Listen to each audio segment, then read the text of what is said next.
Good morning and welcome to our 2022 Veterans Day Assembly. Today, we are honoring those who have served our country and those who paid the ultimate price for our country. We are joined this morning by Sergeant Ryan Jansen, a Bulldog from the class of 2009. Sergeant Robert R. Jansen of the United States Marine Corps grew up in Mount Vernon, Washington. He played football, basketball, and ran track in the 400-meter and the 4x400-meter relay for Mount Vernon High School. Ryan enlisted in the delayed entry program in 2008, and upon graduation, went into the Marine Corps Recruit Depot in San Diego.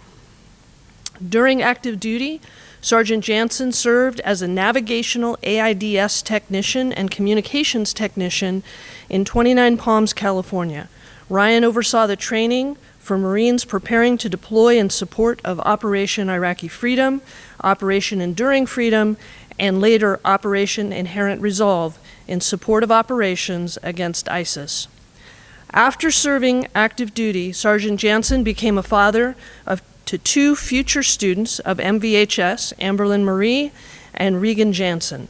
Their mother is currently the girls' varsity soccer coach at MVHS. Sergeant Jansen's career was heavily influenced by his development and experience in the Marines. Currently a focal point for onboard communications for RF and cellular systems for Boeing wide-body and single-aisle airplanes at the Boeing Company in Everett, Washington. Good morning, Bulldogs. My name is Sergeant Robert Jansen, United States Marine Corps. I was raised in Mount Vernon and a graduate of the class of 2009. As we observe another Veterans Day, I have been asked to speak to you all about the history of Veterans Day, to speak about my background and what led me to joining the United States Marine Corps. Then I will talk to you about what being a veteran now means to myself and moving forward, and what I hope the future will hold for generations who follow. To start, I want to talk about the history of Veterans Day. When in school, one subject has always stood out to me, and that is history. In the grand scope of time, the United States has been a blimp in the timeline of the world. Though in such a small time frame, we've become one of the greatest countries to have ever existed. Our impact on the world has been immeasurable, and still seen to this day as a beacon of hope, peace, and prosperity. The first occurrence of Veterans Day came in 1919, 1 year from November 11th, 1918, when major hostilities of the Great War had come to an end. On this day in 1919, President Woodrow Wilson expressed to his fellow countrymen what Armistice Day meant to Americans and to himself. I want to share part of his speech with you today because I believe that the contents of this speech still hold value to this very day. Out of victory, there arose new possibilities of political and economic concert. The war showed us the strength of great nations acting together for higher purposes. The victory of arms foretells the enduring conquest which can be made in peace when nations act justly and in the furtherance of common interest of men.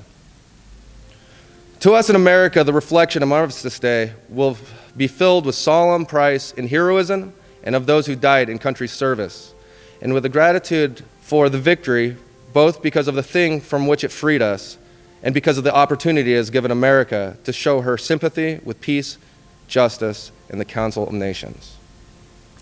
President Woodrow Wilson. In June 1926, President Coolidge issued an annual proclamation to observe November 11th as a national holiday known as Armistice Day. Later, after the Second World War, the idea to expand Armistice Day from a memorial of World War I to celebrate all veterans, not just those who died.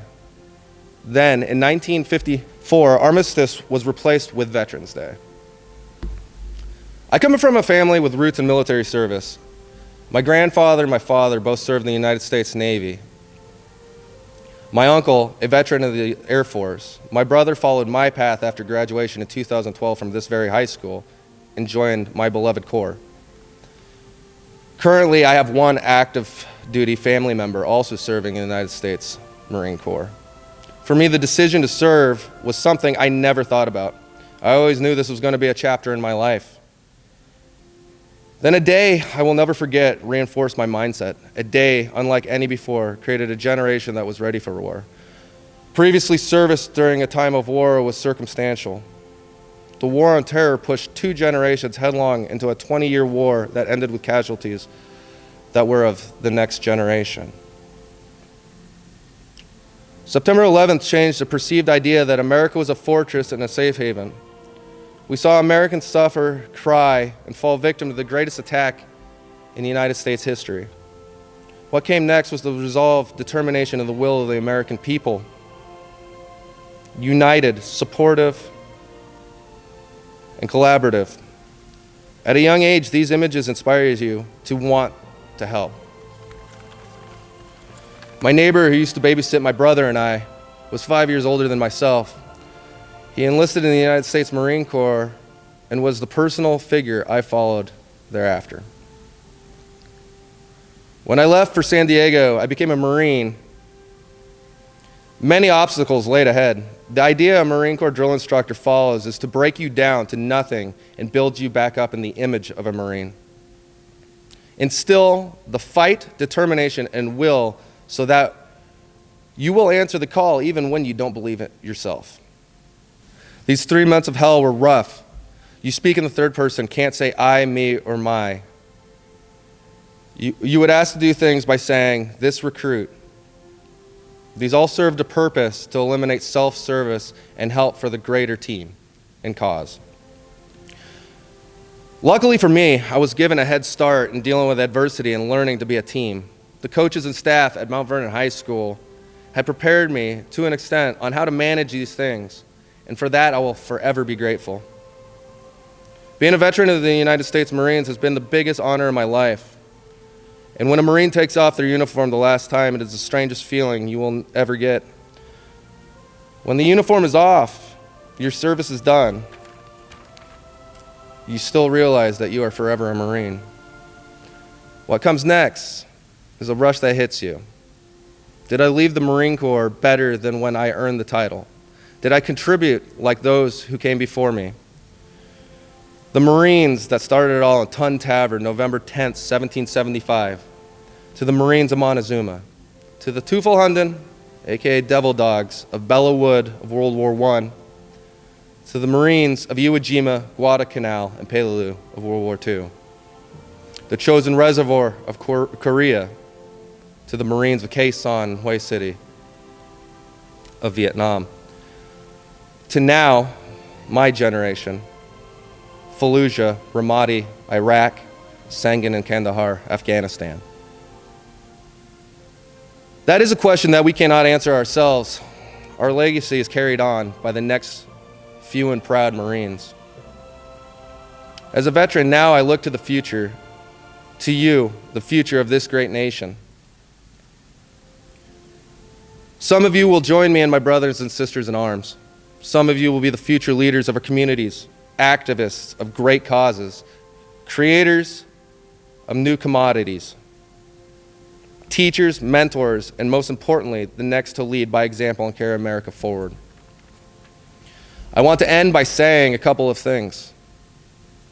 No matter how bad today may seem, tomorrow is a chance that could change everything. When the war in Afghanistan came to a disastrous end, it left many vets wondering why. Did we lose so much for nothing? What comes next for us? Will we be forgotten? Following this, our communities have continued to show us support. I want to express that with many thanks for picking us up when we were down. I look forward to seeing us grow and move into the future.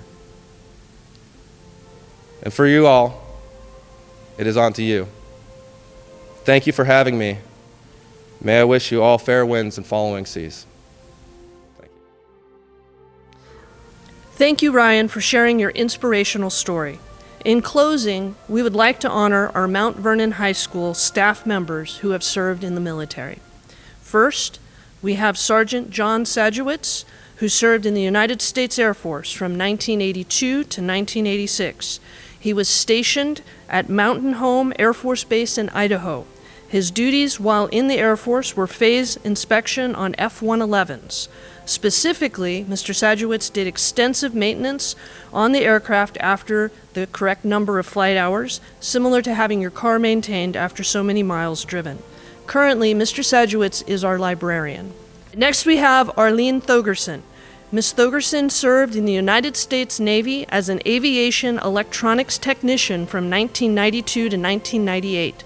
This means that she troubleshot and repaired communication, navigation, and radar equipment off of the P-3 Orion Subhunter aircraft. She was stationed with VP-9, Patrol Squad 9, the Golden Eagles, and went on 3 deployments. 1 deployment to Misawa, Japan, and 2 deployments to Diego Garcia, strategically placed in the Indian Ocean near the Middle East. Ms. Thogerson's service in the Navy helped to pay for her college tuition. Her experience in the Navy helped shape the person she is today. Their mantra was, work hard, play hard. We will always have your back. Currently, Ms. Thogerson is a teacher in our math department. Finally, we have E5 Petty Officer Alex Brewer, who served for 8 years in the United States Coast Guard, both in the reserves and on active duty, stationed in Seattle and Everett. He was a maritime law enforcement specialist, and his main duties were anti-terrorism and drug checks on cargo ships coming into the Northwest. Mr. Brewer also served with a port security unit and was deployed to Iraq, Kuwait, and South Korea in order to train and work with their military members on force protection and security operations. Currently, Mr. Brewer is a special education teacher. Thank you for watching this video and helping us to honor the sacrifice that so many have made for our country. In closing, Mr. Rivera will lead us with his rendition of Taps.